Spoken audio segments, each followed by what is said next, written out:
জানেন তো, আমরা যারা গৃহবধূ আমাদের জীবনের অর্ধেকটা সময়ই কিন্তু রান্নাঘরে কেটে যায়।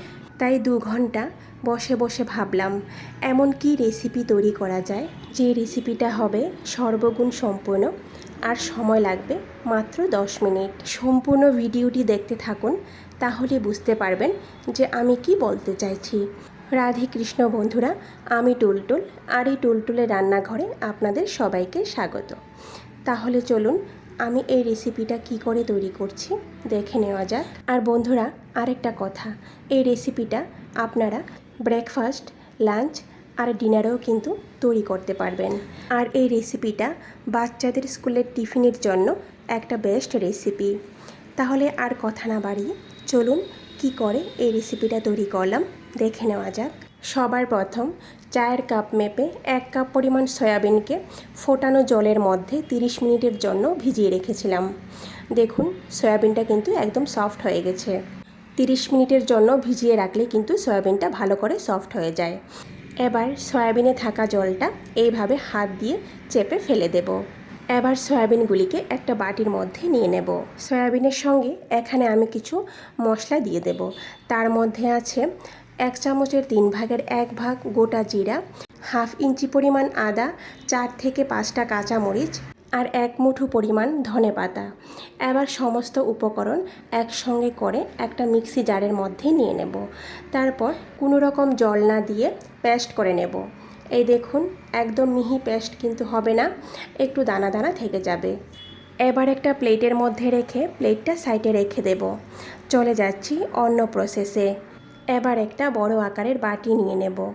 এর মধ্যে ছোট বাটি মেপে 1 বাটি পরিমাণ আটা দিয়ে দেব। সেই বাটির 4 ভাগের 3 ভাগ বেসন নিয়ে নেব।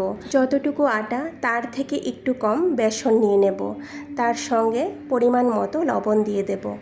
এবার শুকনো উপকরণ একটু মিশিয়ে এর মধ্যে অল্প অল্প করে জল দিয়ে একটা ব্যাটার তৈরি করে নেব। পরে বলে দিচ্ছি কতটুকু জল লাগবে। জল দিয়ে ভালো করে মিশিয়ে নেব। এমনভাবে মিশিয়ে নিতে হবে যাতে ব্যাটারের মধ্যে কোনো রকম গুটলি না থেকে যায়। এই দেখুন, একদম স্মুথ করে মিশিয়ে নিতে হবে। এবার বেটে রাখা সয়াবিনটা এই ব্যাটারের মধ্যে দিয়ে দেব।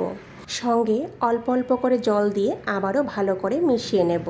কাঁচামরিচের পরিমাণটা আপনারা আপনাদের পছন্দ অনুযায়ী দিতে পারেন। এবার আবারও অল্প অল্প করে জল দিয়ে ভালো করে মিশিয়ে নেব। এবার মিক্সি জারের মধ্যে সামান্য পরিমাণ জল দিয়ে মিক্সি জারটা ধুয়ে জলটা বাটির মধ্যে নিয়ে নেব। সর্বমোট এখানে আমার 2 বাটি পরিমাণ জল লেগেছে।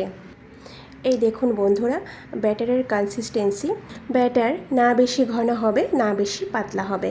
রেসিপি তৈরি করার জন্য ব্যাটার এখানে রেডি হয়ে গেছে। এবার চুলায় একটা প্যান বসিয়ে প্যানটাকে ভালো করে গরম করে নিতে হবে। এবার প্যানের মধ্যে সামান্য পরিমাণ ঘি দিয়ে ঘিটাকে পুরো প্যানের মধ্যে লাগিয়ে নেব। তারপর এমন 1 হাতা ব্যাটার প্যানের মাঝ বরাবর দিয়ে দেব। দিয়ে প্যানটাকে এইভাবে একটু ঘুরিয়ে নেব। এই অবস্থায় চুলার আঁচ মিডিয়াম টু লোয়ের মধ্যে থাকবে। ব্যাটার দিয়ে কিছুক্ষণ অপেক্ষা করব। উপরের জায়গাটা যখন এইভাবে শুকিয়ে আসবে তখন আমি খুব সামান্য পরিমাণ ঘি এর উপর লাগিয়ে নেব। তারপর একটা স্প্যাচুলার সাহায্যে উল্টে দেব। এবার 1 মিনিটের মতো ওই পিঠটাকে কুক হতে দেব। 2 থেকে 3 মিনিট সময় লাগে একটা রুটি হতে।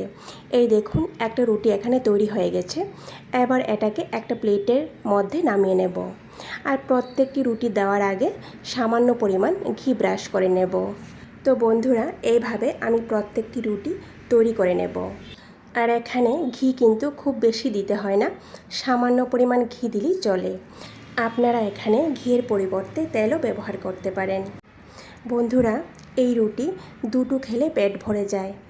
এবার বুঝতে পেরেছেন তো যে আমি কেন বললাম যে এই রেসিপিটা সর্বগুণে সম্পূর্ণ।